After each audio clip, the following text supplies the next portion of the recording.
Nous sommes désormais avec celle qui a fourni les fontaines à eau dans certains villages, là où il y avait aussi des épreuves sportives. Cette entreprise s'appelle Tweed, T-W-Y-D.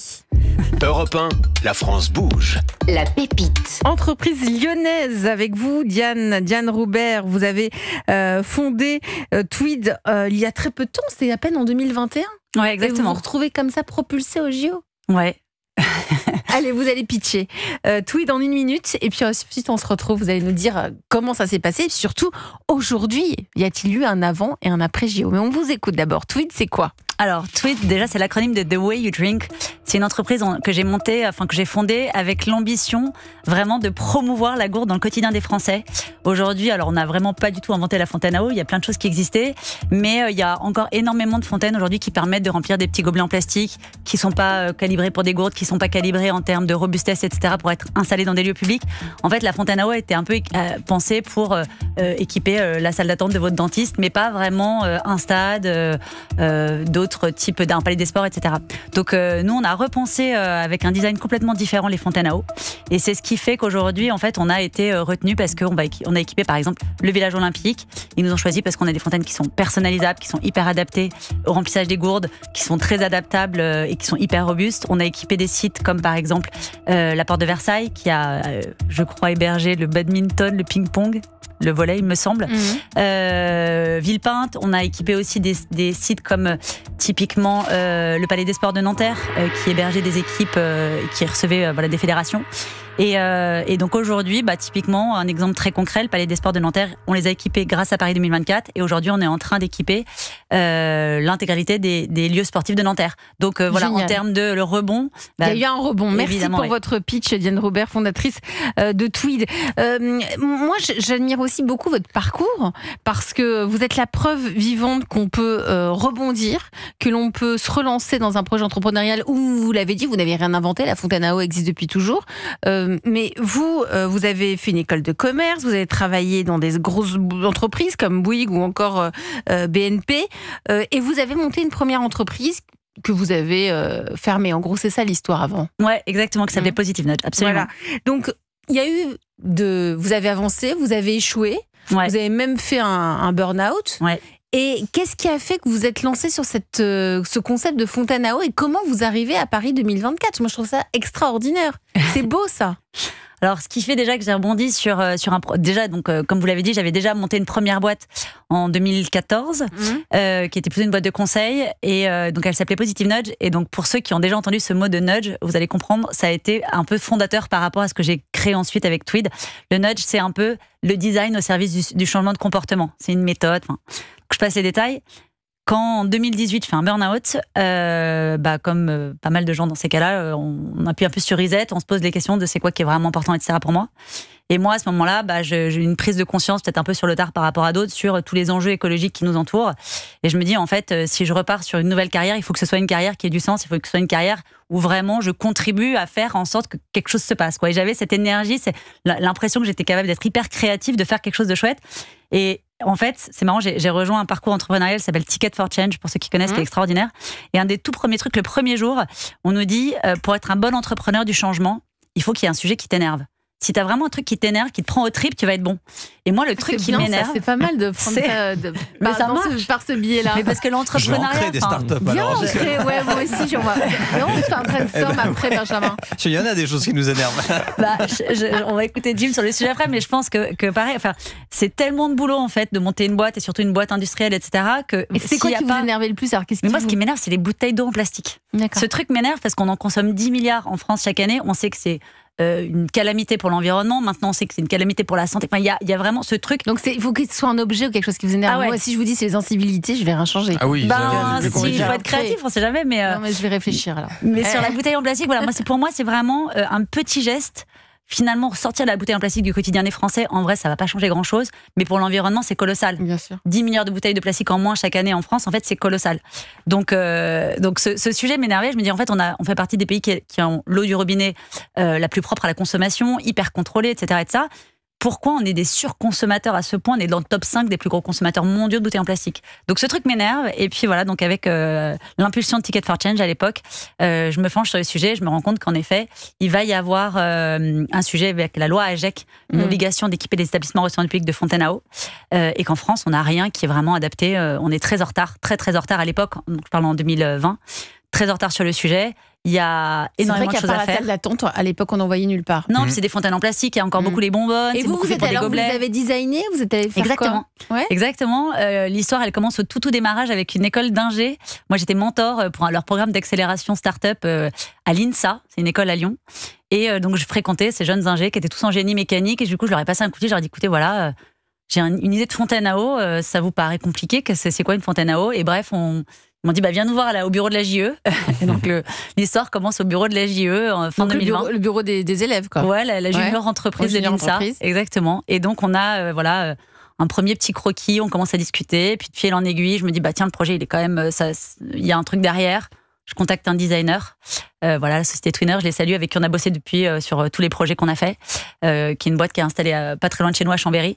Et le projet part comme ça. C'est formé. C'est génial. Et comment, très rapidement, votre premier client, c'est juste Roland Garros. Ouais. Mais on arrive comment à Roland Garros? Vous avez vraiment des contacts un génial concours de circonstances. À l'époque, ils finissent les gros travaux qu'ils ont eu. Je crois qu'on est en 2021-2022. Ils ont eu d'énormes travaux. Ouais, et puis ils ont tout fait. Ouais, ils ont tout refait. Et puis à la fin, en général, les fontaines, ça arrive à la fin. Il y a ce sujet fontaine. Ils savent que la loi AGEC leur impose d'équiper le stade. Et puis la personne qui est en charge, regardez ce qui est sur le marché, il n'y a pas grand-chose qui correspond à son besoin. Et moi, par hasard, à ce moment-là, j'ai une copine qui habite en face de Roland Garros à Boulogne et qui me dit, mais pourquoi tu les appelles pas?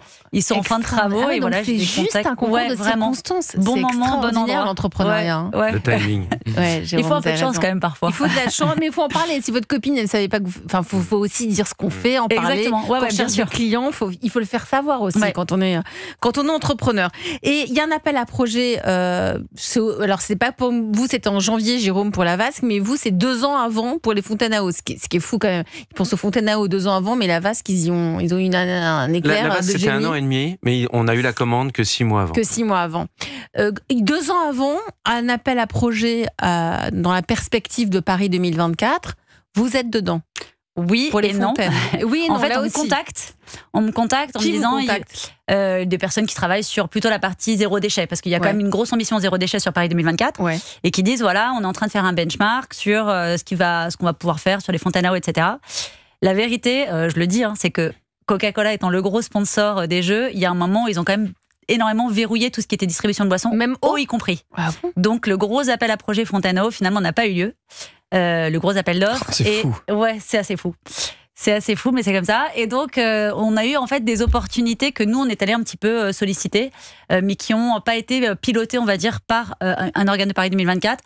Et qui est, on a été en contact avec la personne qui s'occupait du village olympique, on a été en contact avec la personne qui s'occupait de Paris Port de Versailles. C'est-à-dire que la personne qui doit dire, tiens, il faut qu'on ait des stylos et des gourdes, tiens, il faut penser à la fontaine à eau. En gros, c'était ça. C'était pas un organe central de Paris 2024. Non. D'accord. Et donc là, vous avez été choisi?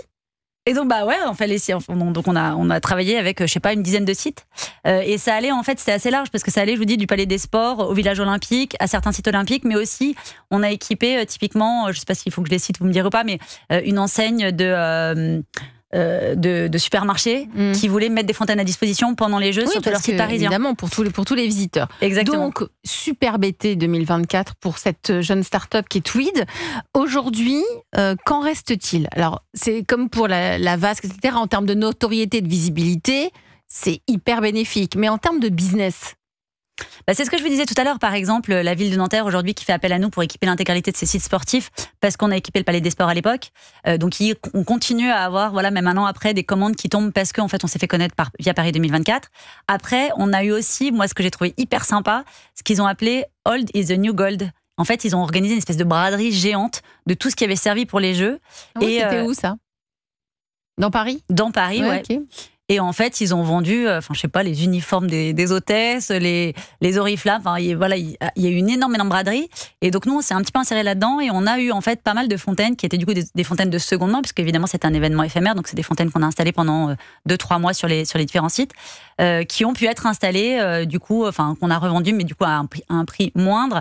à, par exemple, des établissements scolaires, etc., qui sont trop contents aujourd'hui d'avoir une fontaine qui a été la fontaine Paris 2024. Donc ça rend hyper fier. Ça coûte combien une fontaine chez vous? Alors très souvent, c'est toute la location. Les fontaines à eau, on va être sur des prix qui démarrent à 50 € par mois. Vous avez de la maintenance. Donc votre modèle économique, c'est la location. Mais par exemple, pour les fontaines de seconde main, on a pu les faire à 30% de moins qu'une fontaine neuve. Mais toujours en loc. Loc ou vente. Mais après pour l'entretien, parce que moi c'est toujours ça m'interpelle. Comment on entretient une fontaine à eau?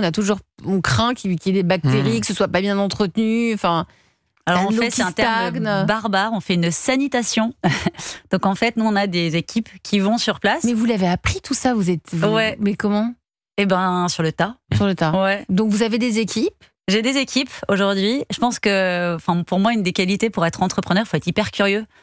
Surtout que moi, je me suis lancée en effet dans un univers qui avait strictement rien à voir avec ce que je faisais avant. Et au-delà de ça, j'avais jamais bossé dans l'industrie, j'avais toujours fait que du service. Donc vraiment, j'ai tout découvert sur le tas. Et aujourd'hui, on a des équipes qui sont sur les aspects techniques, justement. Donc les jeux terminés, certains ont gardé les fontaines, ce qui était éphémère, vous l'avez vendu à certains établissements, mais j'imagine que le chiffre d'affaires a augmenté. Ouais. Ça va comment là pour 2025? Ça va bien. C'est beaucoup plus important. Ouais, il y a un vrai impact des JO. Il y a un vrai impact des JO, mais déjà pendant la période des Jeux, nous on a un chiffre d'affaires qui a fait x2, ne serait-ce que normal, la période des Jeux. Et puis on est une boîte en croissance. Alors il n'y a pas que les JO, c'est pas que grâce aux JO, mais clairement aujourd'hui, dans l'histoire qu'on raconte, évidemment c'est ultra puissant.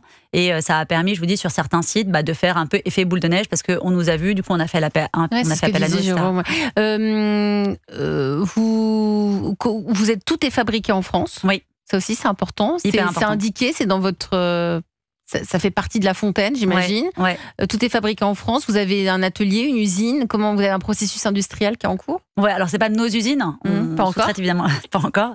Donc on bosse avec une usine de tôlerie qui est basée en Bretagne. On a un autre fabricant assembleur qui est en Auvergne-Rhône-Alpes. Et pour nous, c'est essentiel d'être 100% français parce que on est une entreprise ultra engagée. On est une entreprise de l'économie sociale et solidaire. Bien sûr. Qui a vocation justement à améliorer à notre petite échelle malheureusement, mais à améliorer quand même l'état de la planète. Donc ça passe évidemment pour nous par du Made in France et par des circuits courts. Et on a des fontaines qui sont relativement low-tech, qui sont très peu consommatrices d'énergie. Tout est ultra réparable. Enfin voilà, on est vraiment dans cette logique. Et donc là, grâce à Paris 2024, on a eu un peu nos premières fontaines seconde main parce que comme on est une jeune boîte, tout ce qu'on a déjà installé, en fait, c'est toujours chez nos clients, la plupart. Puis en plus, on a fait un produit hyper robuste, donc il a vocation à rester des années. Donc on a très peu de fontaines qui reviennent et quand on nous demande de la seconde main, parfois on n'a rien à proposer. Et donc là, grâce à Paris 2024, on a eu cette offre de seconde main qui était pour nous, du coup, une première. On était hyper contents. La suite pour vous, je crois que c'est les Alpes 2030. De la suite olympique, oui. Ouais, oui, dans la suite des gros événements. Exactement. Vous êtes déjà dessus les locaux de l'État, puisqu'on est lyonnais. Donc sur la partie Alpes, on est évidemment particulièrement sensibilisés. Et pour le coup, on a commencé, comme on sait que pour Paris 2024, on leur jette pas la pierre, mais il y a beaucoup de choses qui sont faites un peu à la dernière minute, de façon un peu anxiogène, sur les dernières semaines avant les Jeux. Là, on se dit, on va faire l'inverse. Donc on a commencé à équiper des stations de ski, on est déjà en contact avec eux. C'est situé où dans les stations de ski, les fontaines à eau? Alors typiquement, on va être par exemple à l'Office du tourisme, on va être dans les salles multisports type patinoire, etc. Et on va être aussi dans ce qu'ils appellent les salles hors sac. Donc ça permet d'être vraiment plus un peu sur les pistes, dans les points info, syndicats d'initiative, etc. Et là, vous êtes déjà dessus, donc sur les Alpes 2030. Et là, on est déjà dessus, on a déjà équipé plusieurs stations. Et donc, ça y est, c'est parti. Avec un modèle économique qui repose sur l'abonnement. Ouais, principalement. Principalement, c'est bien. Jérôme? C'est très bien, c'est récurrent, ça permet d'avoir un chiffre d'affaires sur une certaine durée, donc c'est un très bon modèle. Ça évite les investissements trop importants, aussi côté client en fait. Ouais. Donc tout le monde s'y retrouve.